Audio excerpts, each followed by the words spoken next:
So mo to, let's do the unboxing series ang tirada nato karon for today's video. Kaya ginaabot mo itong order na ko ang katong Pom Soft nga baby wipes. Trending kayo nga baby wipes karon na kuan bitaw kay kinsa mo pwede lang trending nga number 1 kuan gini siya best seller. Kay lagi ang iya magong quality at the same time makatipid gid pud ang mga kuan gid ani ang mga ginikan ba palit kay di ba kalas mo kay ning wipes gid usay ginis pinakakalas aside sa diaper kani gid pong wipes ang pinakakalas nga gamiton sa mga gagmay nga person. Akong pasabot gud sa katong good quality is kuan man gud siya kana bang ang iya man gud nakanindot mo gud niyan is alcohol free nga klase sa baby wipes ba and then at the same time pud high quality if they approve na pagyud and then sa isa na mo ka-orderan 10 packs na siya, imagine pulo na kabuok kung niya ang presyo pero ka naging baratuha unya sa isa pagid kabuok nga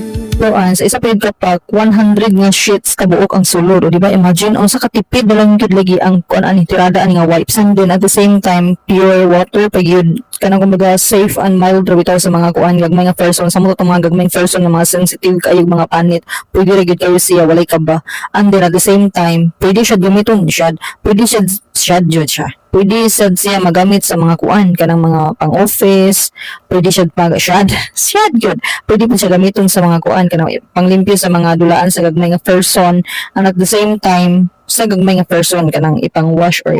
pang-wash ang hinuon ipang trapo ra ito niya kaning na-order na ko good iskan man ni siya kaning lavender scent man ni siya so mo to ako na lang gipangkuha din ha sa kuan wal ang gamay nga person is naglingaw bitaw siya gibutan ko diri sa iyang rocker nga ang rocker pud gibutang sa doyanan so mo to dual purpose kayong doyanan ba kay dili pa man lagi siya musugot og ibutang diri sa doyanan kay makurat-kuratan pa man siya so mo to ini kadako-dako na siguro ni siya maduyan aning doyanan na so mo to na idihan ako nga ibutang na lang ang rocker dito parang kuan di siya mahadlok so mo to di siya hadlok and then sa mo to sama sa ginaingon kanina is kuan gid siya 10 kabuok sa isa nimo ka-orderan for only 255 pesos. O so diba sulit kayo marag maabot pagid mga isang buwan siguro ang ginamit nimo kay imagine 100 pieces kabuok sa isa ka pack grabe ka saludo na gyud sa naka-imbento gyud ani kay grabe ka tipid na gyud pud kaayo gyud kanang kumbaga kuan na gyud bitaw kanang makaana na lang gyud kay kalas beginning wipes gyud pero mo beginning perminting magamit kada adlaw gyud halos kay lagi kanang malibang sa mo tong malibang ang gamay nga person asos pinakakalas gyud kaayo murag pila ka buok ang magasto nimo so mao to instead nga magkuan og kaning tubig magbasa pa kag nuog unsa pa na dinha nya daghan pa kag mahimong labhonon so mao to kanina lang imong gamiton